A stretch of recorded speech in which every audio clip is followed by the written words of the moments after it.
Bir kahverengi kağıt daha alıyorum. Onu da bu şekilde takıyorum şöyle. Buradan yukarıya doğru çıkıyorum. Şöyle.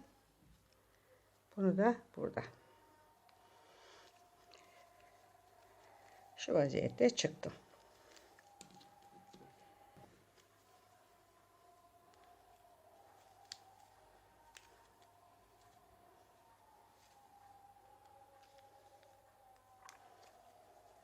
Bakın.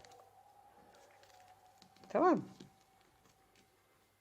Ve bunu da kıracağım. Açıyorum. Kırıyorum. Ve kapatıyorum. Aynı şekilde şimdi arkadaşlar şuradaki köşeleri bu sefer bu tarafa yapacağım. Ve benim peçetem şu aradan girip çıkacak.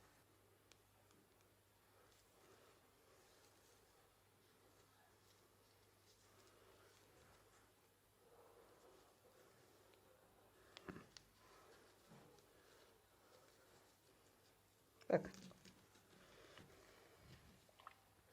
Şimdi buraya böyle gireceğiz. Bu şekilde gireceğim bu tarafa. Şu vaziyette girdim. Buradan böyle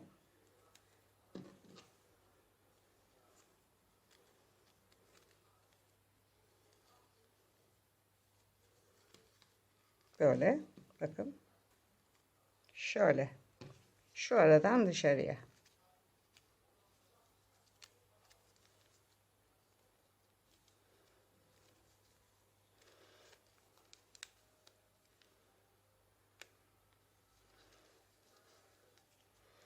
Evet. Bakın.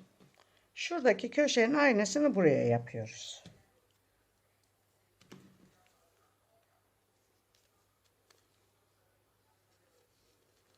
Şöyle yapıyoruz. Bakın.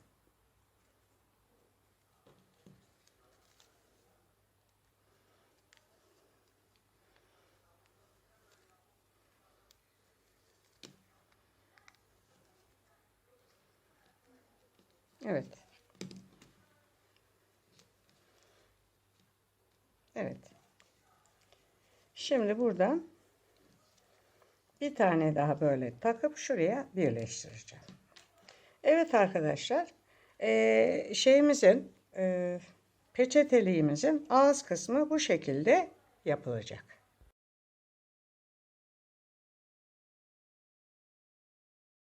Şimdi ben bunu önce şu kenarları bir sıkıştırdıktan sonra dikmeye başlıyorum. Sıkıştırıyoruz önce bu arayı. Şöyle.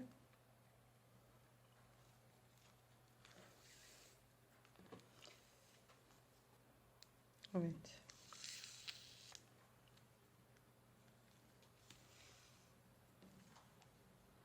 Evet.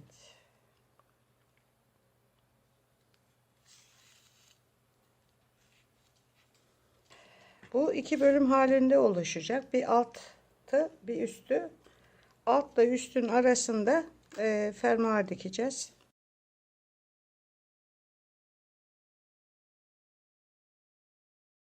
Bakın şimdi bu şekilde şu arada açık, bak dikkat ettiyseniz şura aramızda açık zaten, şuramız. Bunların nasıl yapıldığını göstermiyorum. Zaten şunun biraz daha şu araları genişi. Eğer anlamazsanız sözlerimin sonuna ben bir video başlığı koyacağım. O videoya girerseniz bu köşelerin nasıl yapıldığını görürsünüz.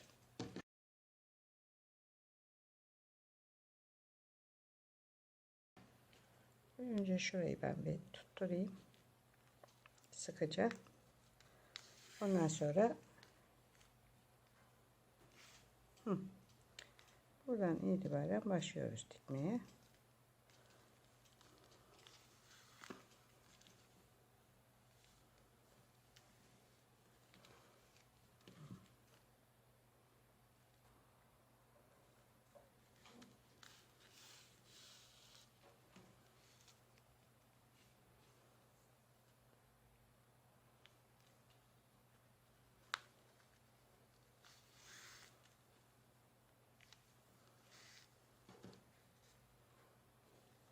Evet. Şimdi burayı dikiyorum.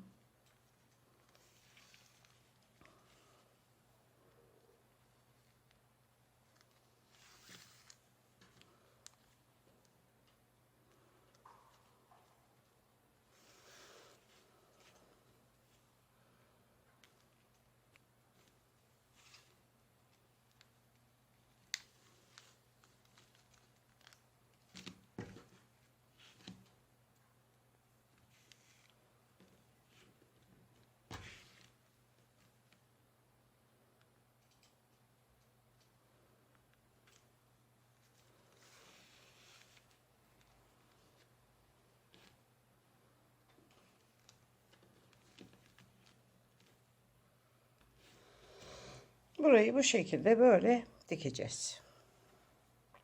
Peçeteliğimin ana gövdesini diktim. Ana gövdesini derken ağız kısmını, yani peçetenin çıkacağı kısmı diktim. Şimdi gövdeyi dikmeye başlıyorum.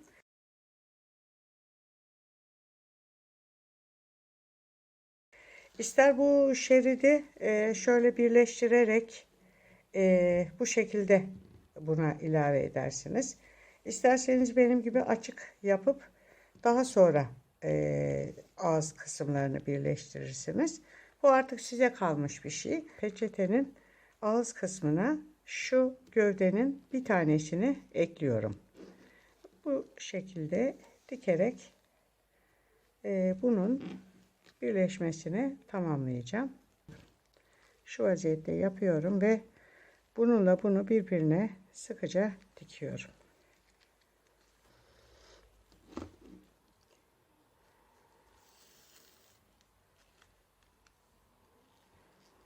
Evet.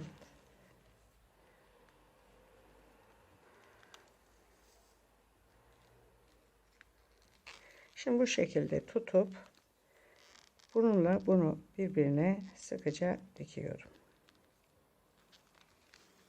Böyle.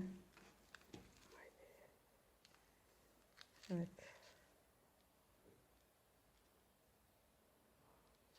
Aha. Böyle.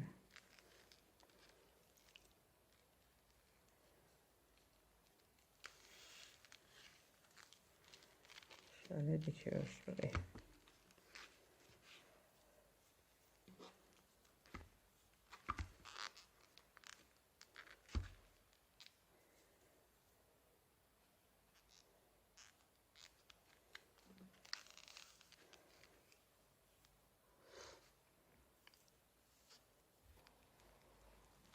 Bakın, şimdi bunu bakın, gördünüz mü arkadaşlar, köşeyi yaptım. Şimdi bununla bunu dikeceğim birbirine.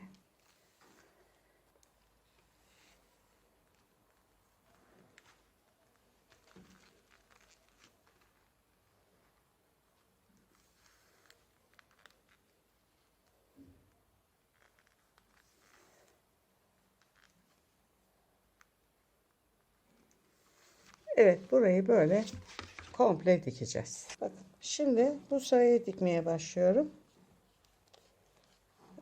Burayı da şöyle beyazlar birbirine gelecek şekilde şöyle tuttum ve dikiyorum. Bu şekilde dikmeye başladım.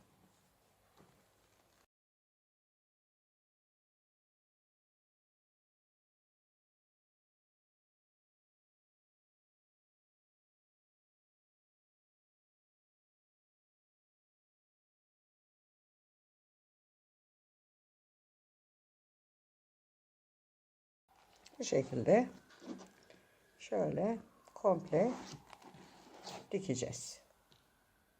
Hem bu minik kareler, şu minik kareler, hem tabanın şu aralarını doldurmak için lazım olacak bize. Hem de fermuar dikeceğiz ya arkadaşlar, arasına, yani hem başla gövde arasına şu şekilde yükselti yapacağız bunlara. Şimdi bu karelerin nasıl yapıldığını göstereyim size. Şöyle şu katladığımız kağıdı ortadan ikiye bölüyorum. Ve bunu, bakın, bunu şöyle ikiye katladım. Yarısını ortaya gelecek şekilde katladım. Diğer yarıyı da ortaya gelecek şekilde katlayıp şöyle ağız ağza getirdim ve şu vaziyette bir kare oluşturdum. Şimdi şunu alıyorum, diğer yarıyı. Onu şuradan şöyle içeriye sokuyorum. Şu vaziyette. Şuradan çıkmasına izin vermeyecek şekilde içeriye soktum ve katladım. Şimdi bir döndüm. Şöyle açayım arayı. Şöyle bir daha döndüm ve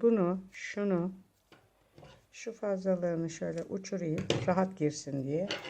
Şu araya yerleştireceğim. Bakın şu araya. Şöyle yakalayıp bu şekilde şu araya yerleştireceğiz. Şöyle.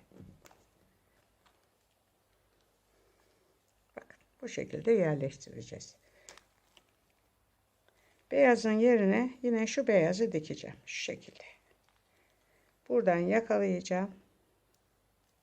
Şöyle aradan şöyle geçiriyoruz.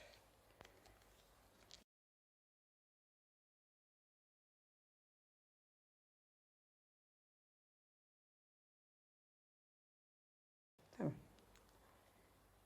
Şöyle dikiyorum.